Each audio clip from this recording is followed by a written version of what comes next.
Hi, my name is James Sellick. I am the author of There's a Orangutan in My Bedroom, a story about a young girl that finds an orangutan messing about in her bedroom one day.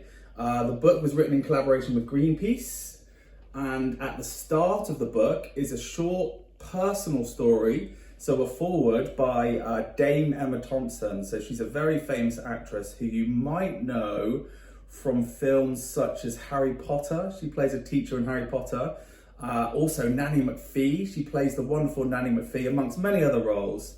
And whilst I wrote most of the other words, the pictures and the illustrations were done by the wonderful Frann Preston-Gannon.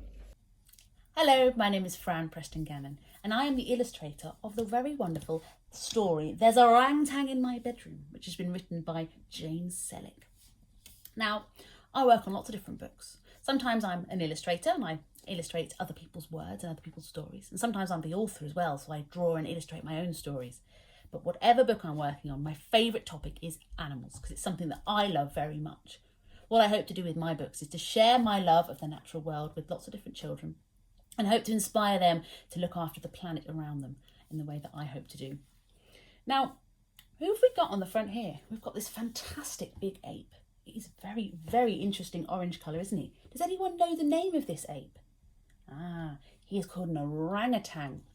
Now, maybe author James Sellick can tell us a little bit more about orangutans. I certainly can, Fran. So there are loads of great facts about these smart, loving, majestic creatures, but some of my favourites are orangutans have very, very long arms. Their arm span, so from the tip of their finger to the tip of their finger, is up to 7 foot. So that's bigger than my entire height. Orangutans are also incredibly dexterous. So they not only eat with their hands like us, they often eat with their feet. I can't even reach my mouth with my feet.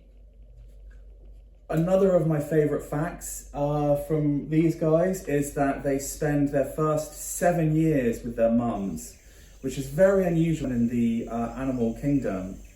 Just learning what to watch out for, learning what to eat, learning what to not eat is also very important. The orangutans are actually very, very smart too. They've been seen in the wild many times using sticks as tools, so fishing out tasty termites or ants out of holes and then slurping them off their stick, a bit like a lollipop. Another fact I love about orangutans is that they are our closest cousins. So orangutans and humans actually share 97% of the same DNA. So it might be why we look a little bit similar. Do you think we look a bit similar? Do you look a bit similar to an orangutan? But where do orangutans come from, I hear you ask? Well, their natural habitats are the rainforests of Borneo and Sumatra in Southeast Asia. And in rainforests, it's very hot, it's very humid, and it's very, very wet, which are the perfect conditions for the fantastic biodiversity that you find there. That's a good word, isn't it? Biodiversity. It means lots of different species all living in one place. In fact, rainforests are known to be home to half of all the plants and animals that we know of in the entire world. They must be very busy places. They also help lock away carbon to reduce the impact of man-made carbon dioxide. So they seem like very important places, and probably somewhere we should be looking after. What do you think, James? Absolutely, Fran. I could not agree more. These incredibly diverse, rich green forests are disappearing at a very alarming rate for many different reasons, but orangutan's forest is being burned down and destroyed for palm oil. So her natural habitat is cut down, and in its place, they grow these ginormous formulaic palm oil plantations. They then harvest the palm oil seeds and they crush them down in big factories to make palm oil, which you'll find in things like chocolate and shampoo. That's one of the reasons orangutan was quite angry and frustrated at the start of the book. You might find it in things like ice cream or even bread and pizza. So it's a huge issue, and it's in a lot of the things that you find in our supermarkets. So I think it might be time for me to read the story. What do you guys think? Shall I read Orangutan's story? So there's a orangutan in my bedroom. There's the wonderful foreword by Emma Thompson. So there's a orangutan in my bedroom, and I don't know what to do. When it comes to basic manners, she just doesn't have a clue. She plays with all my teddies and keeps borrowing my shoe. She climbs up all the plants and she won't stop shouting, "Ooh!" She throws away my chocolate and she howls at my shampoo. I tried to eat some cookies and she even stole them too. There's a orangutan in my bedroom and I don't want her to stay. So I told the naughty orangutan that she had to go away. Orangutan in my bedroom, just before you go, why were you in my bedroom? I really want to know. There's a human in my forest, and I don't know what to do. He's destroying all our trees for your food and your shampoo. There's a human in my forest, and I don't know what to do. He took away my family, and I'm scared he'll take me too. There are humans in my forest, and I don't know what to do. They're burning it for palm oil. So I thought I'd stay with you. Orangutan in my bedroom, now I do know what to do. I'll fight to save your home and I'll stop you feeling blue. I'll share your story far and wide so others can fight too. Orangutan in my bedroom, I swear it on the stars. The future's not yet written, but I'll make sure it is ours. Hi everyone, so we're going to do a little draw along session now where I'm going to show you how to do a step-by-step drawing of the orangutan from Orangutan in My Bedroom. So all you need now is something to draw on, piece of paper, could be from a book, anything like that, a notebook, and something to draw with.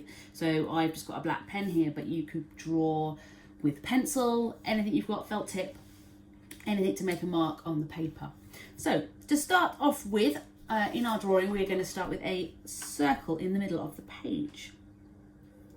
Pretty smallish circle, so we've got space for everything else. There we go. Now this is going to form the orangutan's face. And once we've done that one, we're going to do a slightly bigger circle just outside of that, like this, and this is going to form her face. So once you've got that bit, I'm going to do two big black dots here, which are going to form, can you guess? Her eyes. There we go. And the thing that we're going to put in the middle here, two nostrils. She's starting to take shape. And a big cheeky grin. There we go. She looks pretty happy. So we have got her face starting to form there. I'm going to add two big ears to the side of her face there. And I'd like to have some pretty cool hairstyle, so I'm going to draw some hair coming from the top of her head just there. Now next, what we're going to do is we're going to draw a shape just at the bottom, which is going to come around, and that's going to form her body. And it's going to be another circle about the same size as this circle here, just to form her body. So we're going to I'm going to do some sides. There we go. Just coming out like that. Now, orangutans have these big, beautiful arms, don't they? They're much longer than our arms. And she is going to be using hers right now to swing through the rainforest. So I'm going to do these big sort of sausage shapes. Oops. A bit of a mistake there, but it doesn't matter. Big sausage shapes like that, which are going to be her arms. There's one there, and another one coming out from behind her, like that. Can you see? She looks pretty happy there. So that's what we're going to use to swing through the rainforest. And at the top there, I'm just going to add two circle shapes for her hands. Now for this next bit, I want her feet to be coming out this way so that she's really swinging through the rainforest. I'm going to turn it around so I can just remember. Oh, here we go. So we're going to do one shape coming out the side there.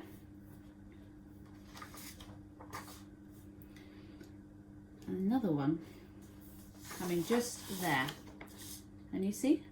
And that's going to form her bottom leg. We'll round that one off. Like this. And at the bottom of here, we're going to draw her foot. So we've got 1, 2, 3, 4 toes, and they've got this little thumb type toe at the bottom there. And then we're going to do another leg, which is just going to come just behind, like this. And again, we're going to just add those little toes in there. There we go. She probably looks like she's swinging now, doesn't she? So at the top here, she could be swinging on anything. In this book, she's swinging from a lamp, but in my drawing, I want her to be swinging through a lovely, luscious rainforest. So I'm going to do a long line like that, and another long line, which is going to form a tree branch that she could be swinging from. And I could add some wonderful big leaves. There we go. So it's a very healthy, lovely rainforest that she's living in. And you see? Now finally, this orangutan doesn't look hairy enough for me. So I'm going to do, using my pen, lots of lines like this that are going to show how hairy this monkey is. Can you see? And oh, you can add lots to the arms. I'm going to add some to her body down the bottom there, and definitely to her legs. Now you can take these away when you've finished drawing your drawing, and you could colour that in. That could be a really nice activity. And you could add other orangutans. You could add lots more jungle foliage and leaves and stuff like that. Now the most important thing when you finish your drawing is that you sign the bottom. So I'm going to write my name just here. Frann. There we go. And we have our complete orangutans. Thank you very much for following along. Luckily, there are lots of ways to help save orangutans and to help save orangutans forest from even further destruction. One of those ways is awareness. So telling your friends orangutan story and hoping they tell their friends, and then hoping they tell their friends. Another way to spread awareness is to draw posters. So I know Frann did a really great orangutan drawing lesson, and actually using that to draw a poster is a great way to spread awareness. You could ask your local shop to put the poster up, or you could put it up in your own window so anyone walking past knows a little bit more about why orangutans might be in trouble. Another way of saving orangutans home is to write letters to these big chocolate brands and big ice cream brands that have been linked to destructive palm oil, just to make sure they're sticking to their promises and to make sure they're sourcing their palm oil in a sustainable way. And there are lots of tips on how to write campaign letters at the back of the book. Thank you so much for listening, and I hope you all have a wonderful day. Goodbye. Thank you guys.